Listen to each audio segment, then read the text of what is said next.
Bismillahirrahmanirrahim. Assalamualaikum warahmatullahi wabarakatuh.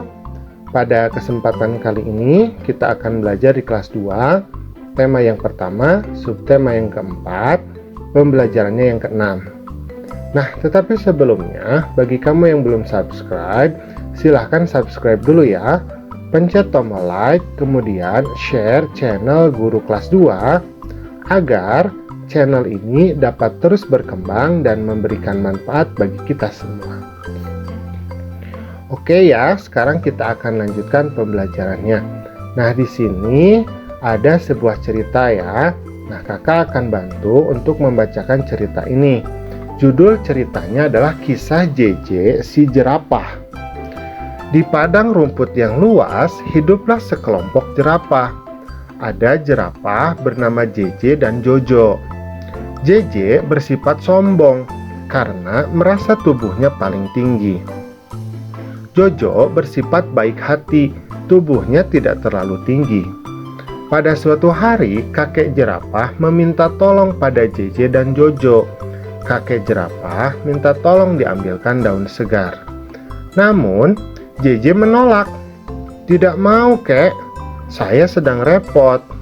Nah, Jojo dengan sekuat tenaga mengambil daun segar untuk kakek jerapah. Suatu hari, JJ mendapat kesulitan.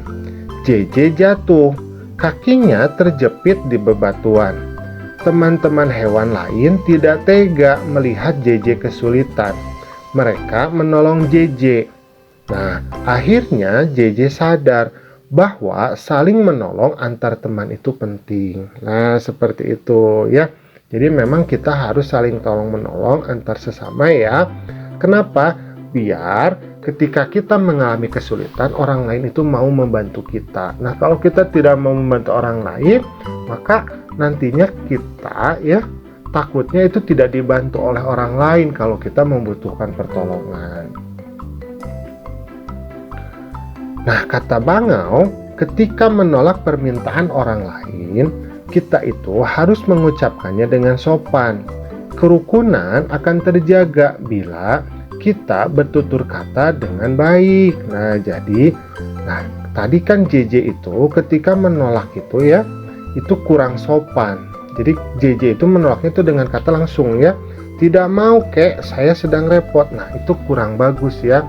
Kalau kita mau menolak, kita harus lakukan dengan sopan. Misalkan, "Maaf, kakek, aku tidak bisa karena aku ada keperluan." Nah, seperti itu. Jadi harus ada kata maafnya. Paham ya? Mudah ya? Oke, kita lanjutkan. Nah, sekarang tuliskan kalimat penolakan yang terdapat pada dongeng. Nah, tadi sudah ada ya kalimat penolakannya ya. "Tidak mau, kek. Saya sedang repot." Nah, seperti itu.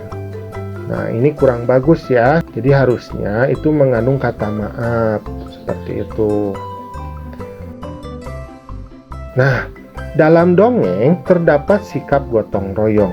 Selain itu, terdapat sikap adil dalam menolong orang lain. Sikap tersebut sesuai dengan pengamalan sila keempat dan kelima Pancasila. Nah, sikap gotong royong, saling membantu, itu sesuai dengan sila keempat. Kemudian sikap adil ini sesuai dengan sila kelima. Nah ya, kalau sila keempat itu lambangnya kepala banteng, bunyinya kerakyatan yang dipimpin oleh hikmat kebijaksanaan dalam permusyawaratan perwakilan. Nah, kalau sila kelima, keadilan sosial bagi seluruh rakyat Indonesia. Nah, sekarang kita akan mencoba untuk menuliskan contoh lain yang sesuai dengan sila keempat atau kelima di masyarakat. Nah, misalkan sekarang kakak berikan contoh ya, nanti kamu tinggal kembangkan sendiri. Misalkan sila keempat, pemilihan ketua RT melalui musyawarah mufakat. Nah, di RT itu kan ada ketuanya ya. Nah, ketua RT ini pemilihannya itu dilakukan secara musyawarah mufakat. Nah, itu sesuai dengan sila yang keempat. Nah, kemudian yang sila kelima, setiap warga diperlakukan secara adil dalam mendapat fasilitas kesehatan. Nah, contohnya seperti ini ya kalau sila kelima. Jadi, keadilan bagi setiap warga untuk mendapatkan fasilitas kesehatan.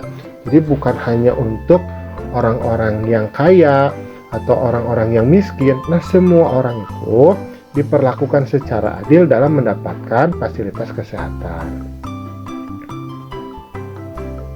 Nah, oke, sekarang kita akan lanjutkan kembali ke soal matematika. Di sini kita akan mengerjakan soal yaitu penjumlahan, kemudian langsung ke pengurangan. Nah, misalkan 193 ditambah 117 dikurangi 200. Nah, misalkan kakak jumlahkan terlebih dahulu ya. 193 ditambah 117. Nah, seperti ini. Beri tanda strip di bawahnya, kemudian beri tanda tambah. Oke, 3 ditambah 7 kan hasilnya 10. Maka 0 kita simpan di bawah, 1 kita simpan di atas. Nah, 1 ditambah 9 kan hasilnya 10. 10 ditambah 1 berarti 11. Maka 1 kita simpan di bawah, kemudian 1 lagi kita simpan di atas. Nah, seperti ini. 1 ditambah 1, 2, ditambah 1 lagi berarti 3. Maka hasilnya menjadi 310. Nah, ini untuk hasil yang penjumlahan ya, yaitu 310.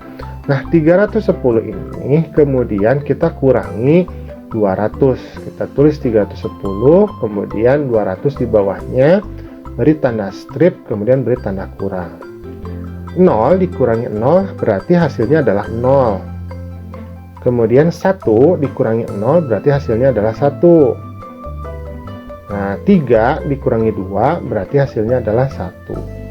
Maka hasil akhirnya adalah 110. Mudah ya melakukan penjumlahan dan pengurangan ya.